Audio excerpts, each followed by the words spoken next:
সারা দেশে ধানের শীষের পক্ষে গণজোয়ার সৃষ্টির দাবি তুলেছে বিএনপি নেতারা।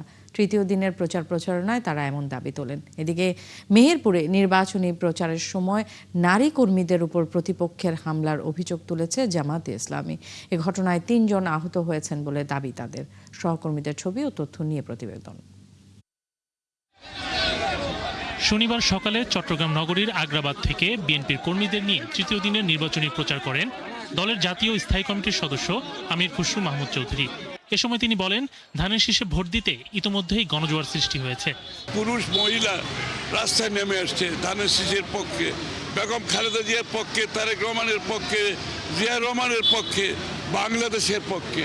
কারণ আমরা বলছি সবার আগে বাংলাদেশ। রংপুর ৬ আসনে প্রচার করেন বিএনপি প্রার্থী ও জেলা বিএনপির আহ্বায়ক সাইফুল ইসলাম।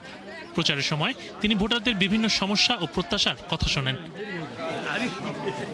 ফেনীর সোনাগাজীতে ধানের শীষের পক্ষে জনমত গড়তে প্রচারে নামেন ফেনী ৩ আসনের বিএনপি প্রার্থী আব্দুল আওয়াল মিন্টু।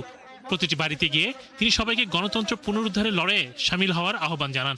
যদি আপনারা আমাকে দয়া করে সুযোগ দেন, যদি আল্লাহ আমাকে সুযোগ দেয়, তাহলে এই সোনাগাজী এবং দাগনভূঞার উন্নয়নের জন্য আমার তরফ থেকে কোনো রকমের কোনো ত্রুটি বিচ্যুতি থাকবে না। মেহেরপুরে ভোটের প্রচারের সময় জামায়াতে ইসলামীর নারী কর্মীদের উপর হামলার অভিযোগ উঠেছে। শনিবার সকালে সদর উপজেলার পিরোজপুর ইউনিয়নের গহরপুর গ্রামে এ ঘটনা ঘটে। এতে ৩ জন আহত হয়েছেন বলে দাবি করা হয়েছে।